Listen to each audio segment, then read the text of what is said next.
মানুষকে বারবার বলেছে মসজিদ বানা নামাজ পড়, মসজিদ বানা নামাজ পড়। মানুষও এই কথাগুলি খুব কোনো বিপদ নাই, সমস্যা নাই, নামাজ পড়তে কোনো সমস্যা আছে নাকি, নামাজ পড়ো নামাজ পড়ো নামাজ পড়ো। কিন্তু মানুষকে এটা বলে নাই নামাজ পড়ার আগে ইমান।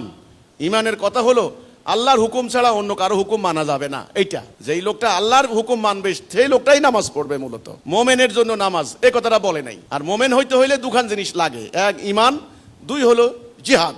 এই জনগণকে ইমান এবং জিহাদ এই দুইয়ের কনসেপ্ট তারা দেয় নাই, না দিয়ে বলছে খালি নামাজ পড় নামাজ পড়, মসজিদ বানা মসজিদ বানা। তো জনগণ নিরাপদ আমল নামাজ পড়েই যাচ্ছে। কিন্তু আল্লাহ রাসূল যে লড়াই করলেন, দিন কায়েম করলেন, জিহাদ করলেন, জীবন দিলেন, রক্ত দিলেন, এত বড় সংগ্রামী জীবন তারা গায়েব করে দিল।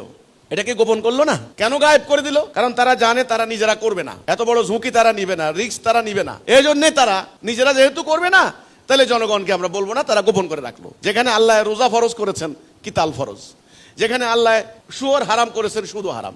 রাষ্ট্র চলে সুদের উপরে, কথা বুঝতে হবে। কিন্তু যেখানে আল্লাহ রাব্বুল আলামিন নামাজ ফরজ করেছেন, আদালতে বিচার করা ফরজ, সেখানে আদালতে বিচার হয় ব্রিটিশের আইনে। তাইলে এই সত্য কথাগুলা ওরা এতদিন বলে নাই মানুষকে।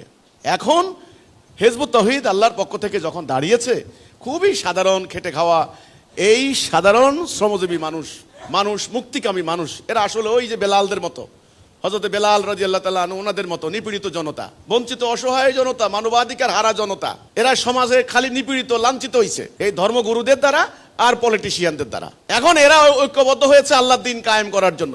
এখন এদের সামনে প্রধান বাধা হয়ে দাঁড়িয়েছে এই ধর্ম ব্যবসায়ী পুরোহিত শ্রেণী।